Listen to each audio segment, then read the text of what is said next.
Most people are living their lives in a reactive state, automatic reactive state. So we're in this repetitive cycle over and over and over and over. We react to the same things, we behave the same way, we eat the same foods, we dress the same way, just to maintain that homeostasis and comfort zones. And we've never been taught. Like when were we taught it as kids? Like, here are your 6 core emotions.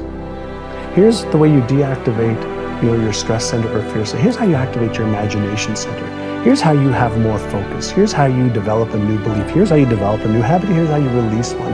We haven't been taught that. We've been told they're important things, but we haven't been given the tools, and then we haven't practiced the tools enough to be able to make them part of our unconscious competence brain. Let's say you've been ill long enough, you've had health problems long enough, and you say, that's it, that's over. I'm gonna now start a program. You don't have to really revolutionize your whole health life. Just start with an apple a day. You say, well, is it that simple to change your health life? And the answer is, yes. The key is just to start. Come on, you don't have to radically do something. You can gain momentum and make changes as you go. Just start. Here's what happens when you start a new direction. Self-esteem starts to accelerate. Procrastination is the lion growing in you. I'm going to tell you what I mean in a moment. But essentially, you're becoming a man and you're moving into a new phase in your life where you're beginning to say, no, I won't. Every time you set this big goal, you never get it accomplished because you never break it up in manageable pieces. This is it, I'm talking about procrastinating. You still have time. Don't quit. Don't give up. You still have time. You can do it. You can make it happen, but you can't do it procrastinating. You can't do it talking about it, all right? So I just want to go back and recap because I want to make sure you hear what I'm saying. But I dare you, I double dare you to do exactly what you said you were going to do when the year started because it's not too late.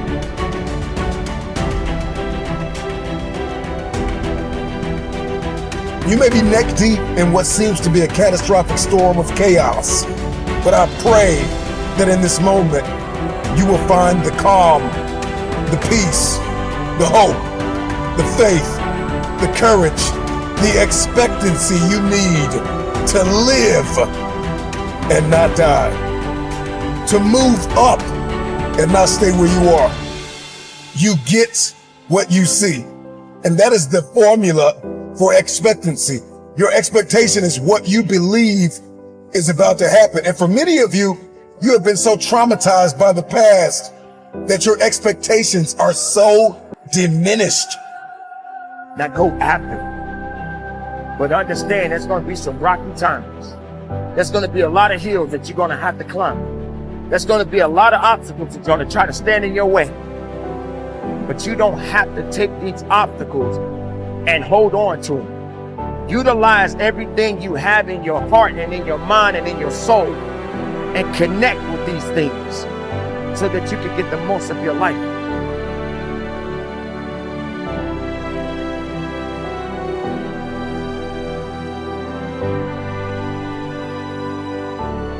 To sustain motivation, you have to do 2 things you probably already know. First, you have to focus. Now, before you turn off the video or go to the next one, listen to this. A lot of people have that initial desire, but they don't look at their goals every single day.